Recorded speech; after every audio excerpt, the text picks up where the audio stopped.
تو ہم نمازوں کے اندر، نوافل کے اندر، سنتوں کے اندر قرآن پاک کی تلاوت کرتے ہی ہیں، کیوں نہ ہم تہجد کی نماز میں توریت کی تلاوت کر لیا کریں؟ ایک تہجد کی نماز میں ہم بجائے قرآن پاک پڑھنے کے تورات شریف کی تلاوت کر لیا کریں۔ یہ دونوں گزارشات لے کر حضرت عبداللہ بن سلام رضی اللہ تعالی عنہ اور ان کے ساتھی اللہ کے نبی صلی اللہ علیہ وسلم کی خدمت میں آئے۔ اس پر یہ آیت کریمہ نازل ہوئی، اے ایمان والو، اسلام میں پورے داخل ہو جاؤ، ایسا نہ ہو کہ تمہارا ایک پیر اسلام میں ہو، ایک پیر یہودیت میں ہو، تھوڑے سے تم اسلام کے اندر ہو اور تھوڑے سے تم یہودیت کے اندر ہو۔ اسلام اس چیز کو قبول نہیں کرتا۔ اسلام تو یہ چاہتا ہے کہ میرے ماننے والے 100% مسلمان بنے، ان تمام باتوں پر عمل کریں جو اسلام کے اندر ہیں، ان تمام عقائد کو اپنائیں جو اسلام کے اندر ہیں، ان تمام اعمال کو کریں جو اللہ کے نبی صلی اللہ علیہ وسلم نے سکھائے، اور ان تمام باتوں سے بچیں جن سے اللہ کے نبی صلی اللہ علیہ وسلم نے بچنے کا حکم فرمایا۔ آج جب ہم مسجد کی بنیاد رکھنے جا رہے ہیں، میں بھی اور میرے ساتھ بیٹھے ہوئے حضرات علماء کرام بھی اور آپ سب بھی، اور جہاں تک میری آواز جا رہی ہے اور جو یہ میری آواز سن رہے ہیں، ہم سب یہ عزم اور ارادہ کریں کہ انشاءاللہ مسجد بنائیں گے تو اس مسجد سے ہمارے سماج اور معاشرے میں صرف نماز زندہ نہیں ہوگی بلکہ پورا کا پورا اسلام زندہ ہوگا۔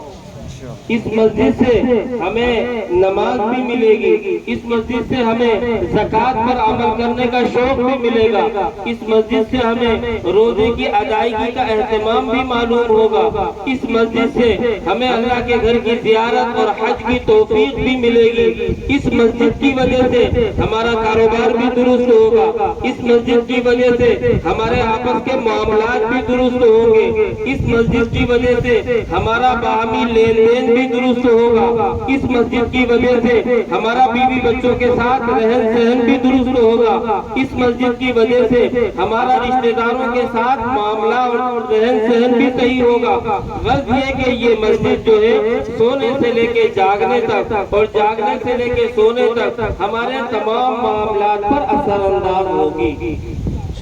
جب تو میرے دوستو اس مسجد کا فائدہ ہے، ورنہ اگر ہم نے خالی نماز پڑھ لی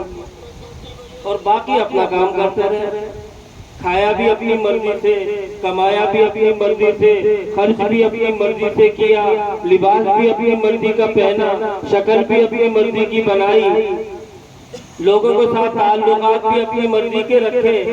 اور ساری دنیا داری کے کام اپنے مرضی سے کرتے رہے، تو میرے دوستو اس مسجد کا کوئی فائدہ نہیں۔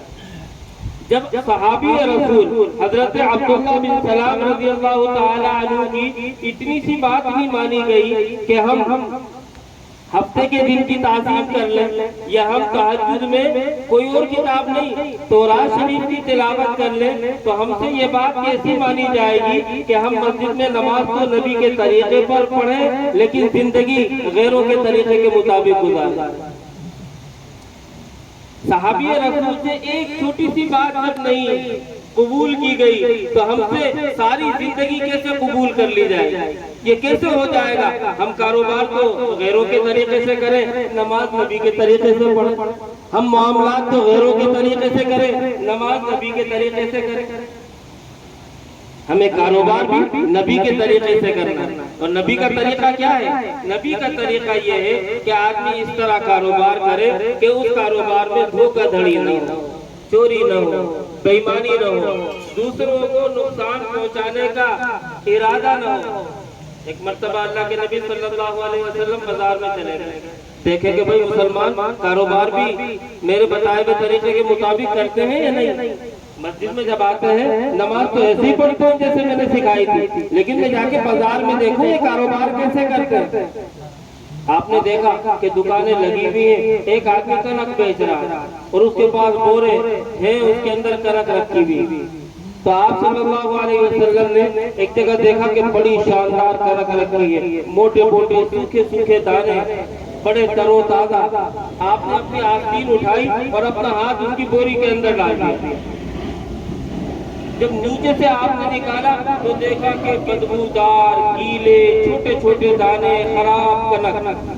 تو آپ صلی اللہ علیہ وسلم کا چہرہ مبارک سرخ ہو گیا اور آپ نے فرمایا من غش فلیس منا، جو دھوکہ دے وہ ہم میں سے نہیں ہے، چاہے وہ مسجد میں آ کے نماز پڑھتا ہو، چاہے وہ تہجد پڑھتا ہو، چاہے وہ سنتوں کا اہتمام کرتا ہو، لیکن اگر وہ لوگوں کو دھوکہ دے رہا ہے تو وہ ہماری جماعت میں سے نہیں۔ ہمارے گجروں کا اکثروں کا کام دودھ کا ہے، ہمارے گجروں کا اکثروں کا کام دودھ کا ہے۔ میں یہ بات کہہ دیتا ہوں، کئی میرے بھائی ناراض ہو جاتے ہیں، یہ مولوی گڑبڑ، یہ دودھ پہ آ جاتا ہے۔ سن تو لیجئے، اللہ تعالیٰ عمل کی بھی توفیق دے دیں گے یا نہیں دے دیں گے؟ دودھ کو بھی ہمیں صحیح ڈھنگ سے بیچنا چاہیے، کوشش کرنی چاہیے کہ خالص دودھ بیچے، صاف ستھرا دودھ بیچے، اس میں کوئی ملاوٹ نہ ہو، اس کے اندر کوئی نقصان دہ چیز نہ ملائی گئی ہو، اس سے کسی اللہ کے بندے کو نقصان نہ پہنچے۔ دیکھیے جس طرح ہم دودھ بیچنے والے اللہ کے بندے ہیں، وہ بھی تو اللہ کے بندے ہیں جو ہم سے خرید کے لے جا کے اس کو برپر، اور اللہ تعالیٰ کو جس طرح ہمارے اوپر پیار ہے اسی طرح اللہ تعالیٰ کو ان کے اوپر بھی پیار ہے۔ ایک باپ کے دو بیٹے ہوں، ایک بیٹا اگر دوسرے بیٹے کو مارے گا تو باپ کیا کرے گا؟ مارنے والے کو ڈانٹے گا، سزا دے گا۔